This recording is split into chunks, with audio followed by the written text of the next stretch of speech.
The Philippines has always been a dream. A place where white sand meets warm smiles and chaos somehow feels like charm. But in 2025, that dream is cracking. Visitors still come, but far too many never return. They arrive with high hopes and leave with quiet disappointment. The reasons aren't hidden.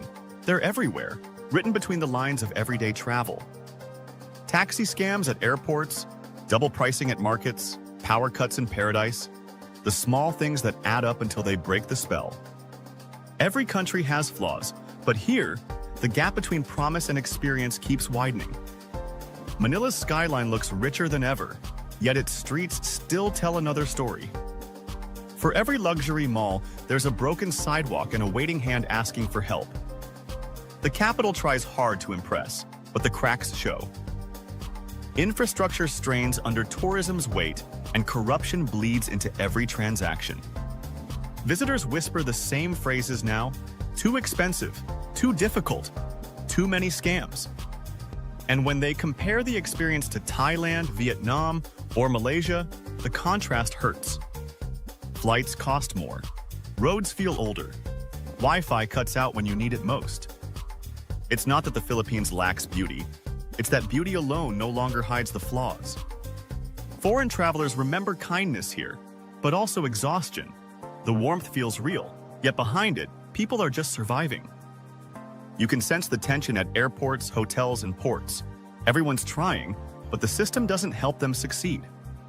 It's not greed, it's survival economics. Everyone is hustling to stay afloat, even if it costs trust. Taxi drivers overcharge because they can. Street vendors inflate prices because tomorrow is uncertain. In the short term, they earn more. In the long term, they lose what matters most: reputation. The result is a cycle of resentment. Tourists feel used, locals feel unseen.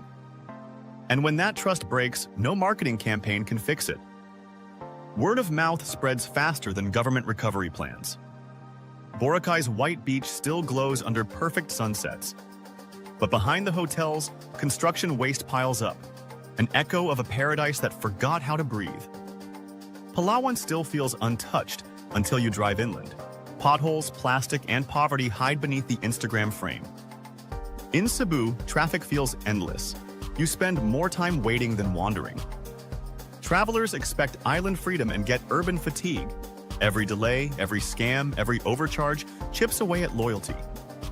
The Philippines doesn't lack heart, it lacks structure, the quiet systems that make tourism sustainable. Power blackouts, broken ATMs, disorganized airports, small failures that become big memories. And memories, not money, decide whether a traveler returns. In forums and Facebook groups, the pattern repeats: loved the people, hated the hassle. That single sentence sums up the 2025 tourism crisis. It's not about beauty, it's about burnout. Even long-term expats are leaving. Many quietly move to Vietnam or Thailand, chasing smoother systems and lower costs. They say it's not the culture they're tired of, it's the feeling of being constantly overcharged and underestimated. You can't build a tourism empire on frustration, and yet, frustration has become the country's unofficial souvenir. Still, it's too easy to blame individuals. The problem is deeper. It's institutional, not personal. Corruption eats the funds meant for roads and ports. Red tape smothers every innovation. In the end, the small players, taxi drivers, vendors, guides, pay for the failures of the powerful. They do what they can to survive inside a broken machine. For locals, the crisis isn't just economic, it's emotional. Pride in hospitality is fading into fatigue. You see it in tired smiles at check-in counters. You hear it in the sighs of hotel staff who apologize for things they can't fix. Still, there's something magical here that refuses to die. Even in frustration, the Filipino warmth never disappears completely. It's that humanity that keeps hope alive. The belief that things can get better if the country listens before it sells. Because beneath the chaos, there's genius. Filipinos know how to care. They just need a system that cares back. Every crisis begins quietly. The signs were there long before the numbers fell. Tourists stopped returning, but everyone thought it was just a phase. Then flight cancellations, cost spikes, and viral complaints proved otherwise. Even returning expats noticed the change. The smiles were still there, but the patience was gone. In a global market where travelers have endless choices, one bad story can cost a country thousands of visitors. And right now, those stories multiply with every vlog, every Reddit thread, every YouTube rant. The irony is brutal. The Philippines' greatest strength, friendliness, is now its biggest casualty. When trust fades, even paradise feels temporary. That's the real hidden crisis, emotional erosion behind economic decline. In Angeles City, expat bars sit half full. Tourists spend more time talking about scams than sunsets. Cebu's nightlife used to pulse with curiosity. Now it hums with caution. You feel it in conversations, admiration laced with frustration. Even domestic travelers feel the fatigue. They see rising costs, but no rising standards. Foreign visitors who once came for affordability now call it overrated. Why pay more for less has become the unspoken slogan. And yet, the Philippines should be unstoppable. It has the beaches of Thailand, the warmth of Bali, and the English fluency of Singapore. What it doesn't have, yet, is accountability. Tourism success requires systems, not slogans. Corruption doesn't just steal money, it steals momentum. Every delayed project is another lost opportunity. Even the best resorts can't thrive in chaos. Travelers remember the taxi scam more than the sunset. But the story doesn't end here. A quiet transformation is brewing beneath the noise. Small islands like Siargao and Bohol are showing how tourism should be done: honest, local, and sustainable. They prove that travelers will pay more for sincerity than spectacle.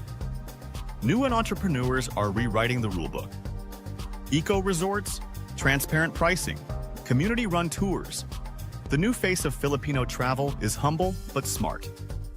They know the truth. You can't fix perception with propaganda. You fix it with experience. Each satisfied traveler becomes an ambassador. Each fair price restores a little bit of faith. That's how recovery begins, not through policy, but through pride. Real pride, earned through consistency, not slogans. The Philippines doesn't need to copy Thailand or Vietnam. It needs to rediscover itself, the kindness that once felt effortless. Because when Filipinos are empowered, hospitality becomes art. No marketing budget can match that. The government must understand this is a national brand issue. Every scam isn't just theft, it's a broadcast of failure. But every honest act is also a headline. The world still wants to love the Philippines. It just needs a reason again. The hidden crisis is fixable. What's dying isn't tourism, it's trust. And trust can be rebuilt. One fair ride, one honest smile at a time. If 2025 becomes the year of reflection instead of denial, the country can rise stronger. Tourism isn't the problem, it's the mirror reflecting everything that is. At sunset, you can still feel the soul of this country glowing across the islands. It's not gone, just waiting to be protected. Because for all its chaos, no place in Asia feels as emotionally genuine as the Philippines. That's what the rest of the world fell in love with, and what must never be lost. So when you walk along White Beach or watch a Palawan sunrise, remember, beauty here is fragile. It depends on the choices made in every small moment of honesty. The world doesn't need perfection from the Philippines. It just needs sincerity again. And if that sincerity returns, so will the travelers. Not for cheap deals, but for connection. It is a glimmer of hope that unites its people. It is the spirit of resilience. It encourages them to rise above challenges and strive for a better future. Despite the struggles they face day by day, this essence keeps their dreams alive, lighting the path toward unity and progress, reminding them of the worth of their journey together. A warmth the world can't replicate, only rediscover.